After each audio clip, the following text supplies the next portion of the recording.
আশা করি খাবারের পরিমাণ থেকে তোমরা বুঝতেই পারছো যে আমরা একদম সবার শেষে খেতে এসেছি। আমার কাবাবটা এত ভালো লেগেছে যে আমি তাড়াতাড়ি ফিনিশ করে আবার নিতে চলে এসেছি।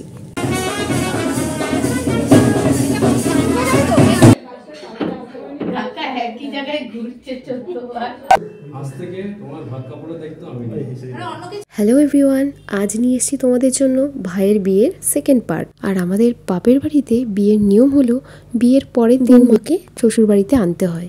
আর নতুন বউয়ের এন্ট্রিটা শ্বশুর বাড়িতে আমরা একটু বাজি ফাটিয়ে সেলিব্রেট করতে চেয়েছি।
নতুন বউকে সবার বরণ করা হয়ে গেলে এখন বাদবাকি যে রিচুয়ালসগুলো রয়েছে সেগুলোই করা হচ্ছে।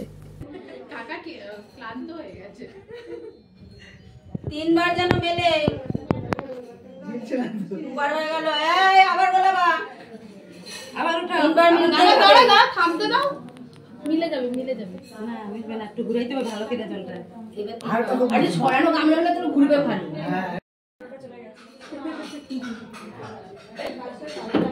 কাকা একই জায়গায় ঘুরছে 14 বার। কাকি আগে আগে যাচ্ছে। কে কাকে দৌড় করাচ্ছে? কাকি। কাকা এক জায়গায় দাঁড়িয়ে রয়েছে, কাকি 14 বার। এখন ছেলেরা এক জায়গায় দাঁড়িয়ে দেখে, কাকা এক জায়গায় দাঁড়িয়ে রয়েছে, কাকি আগে যাচ্ছে। ওই সে দাঁড়াবে আটকে গেছে।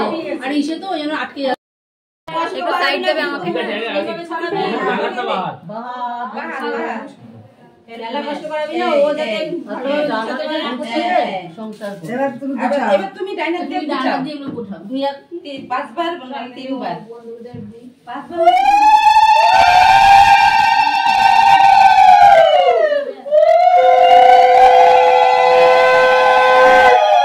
পরের দিন সকালবেলা স্নান করে ভাই আর পিউ রেডি হয়ে গেছে ভাত কাপড়ের অনুষ্ঠানের জন্য। ভাত কাপড়ের দায়িত্ব আমি নিই।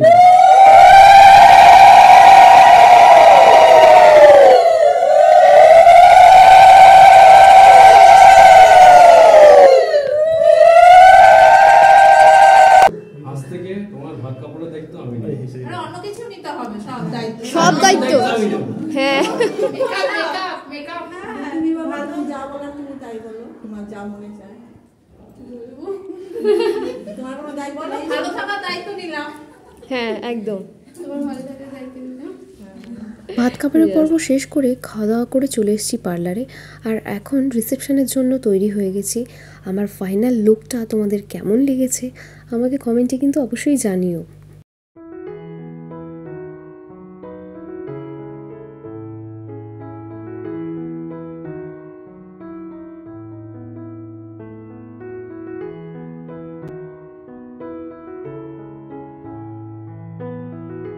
পার্লার থেকে রেডি হয়ে আসতে এর অনুষ্ঠান বাড়িতে আমাদের অনেকটাই সময় লেগে গেছিলো। আমরা এসে দেখছি মেয়েদের বাড়ির লোকেরা আস্তে আস্তে সবাই আসা শুরু করেছে।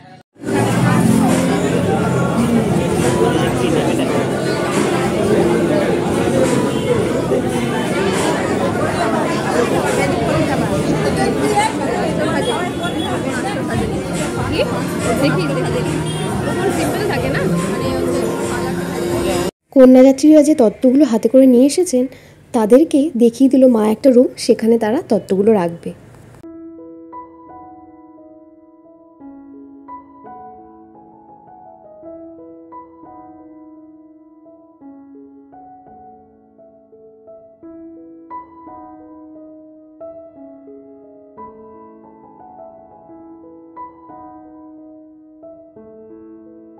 এখন চলে এসেছি স্টার্টার সেকশানে।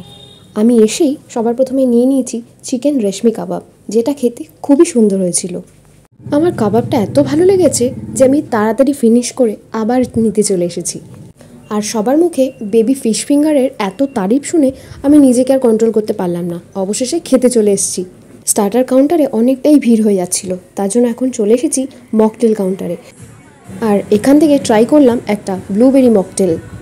মকটেল বার থেকে ফিরে এসে দেখছি দিদি জামাইবাবু পিঙ্কুদের সাথে ছবি তুলছে। এখনও আমাদের ছবি তোলা বাকি রয়েছে, তার জন্য সবাই দাঁড়িয়ে আছি আমরা পরপর ছবি তুলব বলে।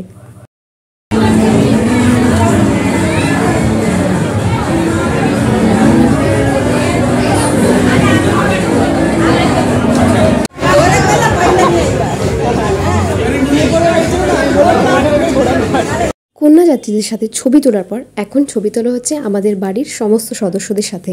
এখন মা মাসি ওরা সবাই ছবি তুলছিল, হঠাৎ করে আমাকে আর যুবকে ডাকলো ছবি তোলার জন্য। তারপর ছবি তুলে আমরা চলে এসেছি খাবারের এখানে, কারণ অনেকেই তাড়া দিচ্ছিল খাবার জন্য, কারণ বেশিরভাগ লোকই খাওয়া দাওয়া করে চলে গেছে। এখন আমরা শুধু ফ্যামিলির কিছু লোকজন বাকি ছিলাম, তার জন্য আমি যুব আমরা সবাই মিলে ওপরে চলে আসি খেতে। আশা করি খাবারের পরিমাণ থেকে তোমরা বুঝতেই পারছো যে আমরা একদম সবার শেষে খেতে এসেছি, কারণ অর্ধেকের বেশি লোকেরই খাওয়া দাওয়া হয়ে গেছে, এমনকি কন্যাযাত্রীও চলে গেছে। এখন আমরা অল্প কয়েকজন শুধু ফ্যামিলির বাকি রয়েছে। শেষের লোকেরা পিউকে আর ভাইকে নিয়ে খেতে আসবে।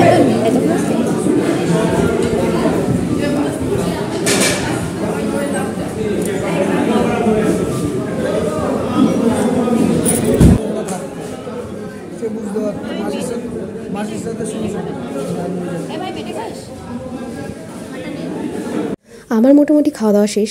আমার খাওয়া দাওয়া তো তোমাদেরকে দেখালাম, খুবই সামান্য, আমি মাটন খাই না। আর যাই হোক, এখন মোটামুটি ভাইয়ের বন্ধুরা খাওয়া দাওয়া কমপ্লিট করছে।